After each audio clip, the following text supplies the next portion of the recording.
Hindu Rebecca Varghese. She is the resource for the film. I mean, she is the hope for the film. இது film ஆகலாம் அப்படின்னு நடந்தது வந்து அந்த தாட் எனக்கு வந்ததுக்கு ரீசன் வந்து இந்து. அவங்கள நான் மீட் பண்ண ஒரு 3 hours 3.5 hours 4 hours மேக்ஸிமம் இருக்கும். அப்புறம் இதில் நிறைய பேர் கேட்கறது வந்து இதில் எது உண்மை எது புனைவு அப்படிங்கிறது அதை நான் வந்து சொல்ல போகிறதே இல்லை. ஒரு அட்லீஸ்ட் இப்போதைக்கு நான் சொல்ல போகிறதே இல்லை. I don't want to take away that experience.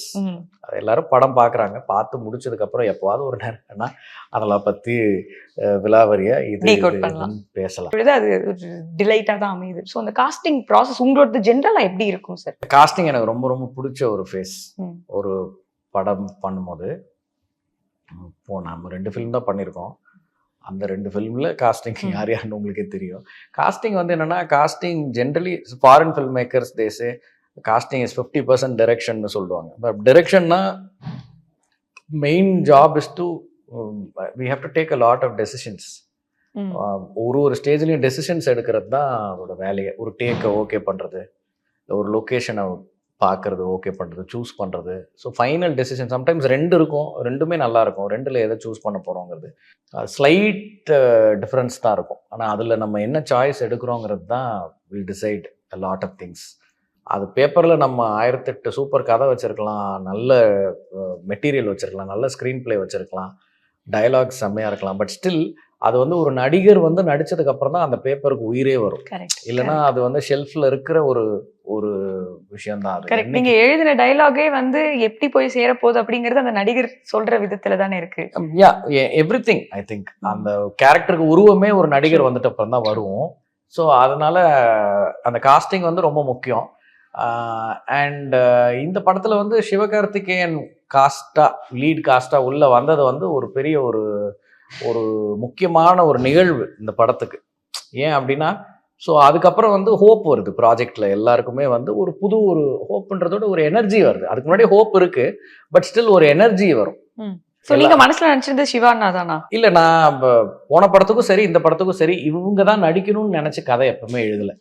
He was also ஒரு ஸ்ட்ராங் ஆப்ஷன் எனக்கு மைண்ட்ல, சிவா. ஏன்னா கண்டிப்பா அவருக்கு வந்து இது சூட் ஆகும். ஆனா அவர் அதை ஒத்துக்கிட்டு நடிப்பாரான்ற சந்தேகம் எனக்கு இருந்தது. But the time I went he said okay. அவர் வந்து ஒரு நாள் டைம் எடுத்துட்டு எனக்கு ஓகேன்னு சொல்லிட்டாரு. அது வந்து அவரோட ஒரு பெரிய டெசிஷனா நான் பார்த்தேன். ஏன்னா இப்போ அவர் ஒரு சார்ட் ஆஃப் ஃபில்ம்ஸ் மட்டுமே பண்ணிட்டு வந்துட்டு இருக்காரு. அப்போ இது அவர் பண்ணிட்டு வந்த ஃபில்ம்ஸோடைய ஜோன்ல அது இல்லை. அப்போ ஆனா எனக்கு வந்து அவர் பண்ணா ரொம்ப நல்லா இருக்கும்ன்ற 100% ஃபெய்த் எனக்கு இருக்கு அவர் மேல. ஸோ அவர் என்ன டெசிஷன் எடுக்க போறாரோ அது வச்சுதான் இல்லை. அவங்க வந்து எனக்கு இது சூட் ஆகலன்ட்டு ஏதாவது மாத்தி டெசிஷன் எடுத்துட்டா வேற காஸ்ட் நோக்கி தான் நம்ம போகணும். But he decided to do the film. அவர் வந்து நான் இது பண்றேன் அப்படின்னு சொன்னார். ஃபர்ஸ்ட் ஹாஃப் முடிக்கும் போதே சொன்னார். திருப்பி செகண்ட் ஹாஃப் முடிக்கும்போது இன்னும் ரொம்ப ஸ்ட்ராங்காக சொன்னார். அடுத்த நாள் காலையில் தான் சொன்னார். But he was almost convinced. So next day morning எனக்கு ஃபோன் பண்ணி நான் பண்ணுறேன்னு சொல்லிட்டார். ஸோ அப்போவே வந்து அதுக்கப்புறம் ப்ராஜெக்டோட சைஸ் வந்து கொஞ்சம் நல்ல நமக்கு எந்தவித லிமிட்டேஷன்ஸும் இல்லாமல் இருந்தது. And there is when Kamal sir's அவரோட ஒரு பெரிய ஒரு சப்போர்ட் வந்து எனக்கு அங்கே தான் இருந்தது. அதுலேருந்து அந்த ப்ராஜெக்டுடைய சைஸ் அண்ட் ஸ்கேலை வந்து Kamal sir still believed in the content. And அதுக்கப்புறம் he was able to nurture the vision. Sai Pallavi வந்து எனக்கு எழுதும் போது நிறைய இடத்துல அவங்க நடித்தா நல்லா இருக்கும்னு தோணுச்சு. பட் அவங்களும் அதை ஒத்துப்பாங்களா இல்லையான்றது எனக்கு தெரியாது. Because she is also very choosy. அப்போது அவங்கள்ட்டையும் சொல்லும் பொழுது ஃபர்ஸ்ட் அவங்கள்ட்ட நான் வந்து சினாப்சிஸ் மாதிரி கொடுத்தேன். அதுக்கப்புறம் நரேட் பண்ணேன் ஃபுல் படத்தை. அப்புறம் ஸ்கிரிப்ட் படித்தாங்க. நரேட் பண்ணி முடிக்கும் போதே ஷீ செட் ஓகே. அப்புறம் ஃபுல் ஸ்கிரிப்ட் படித்தாங்க. ரொம்ப லேட்டர் ஸ்டேஜில் தான் அவங்கள வந்து நான் இந்து மேமை வந்து ஒரு 2 hours மீட் பண்ண வச்சோம். மீட் பண்ண வைக்கும்போது அவங்க வந்து சில டவுட்ஸ் தான் கேட்டாங்க அவங்கக்கிட்ட. அது வந்து ரொம்ப அதுக்கும் படத்துக்கும் சம்மந்தமே இல்லை. அவங்க கேட்ட டவுட்ஸுக்கும் படத்தோட ஸ்கிரிப்டுக்கும் சம்மந்தம் இல்லை. பட் அவங்க சில டவுட்ஸ் கேட்டாங்க. சில இது அவங்க கேட்கணும்னு நினச்சிருந்தாங்க. அதெல்லாம் கேட்டாங்க, அவ்வளோதான். மற்றபடி nowhere even I didn't ask her to imitate. Even she didn't observe இந்து அந்த மாதிரி பார்க்கல.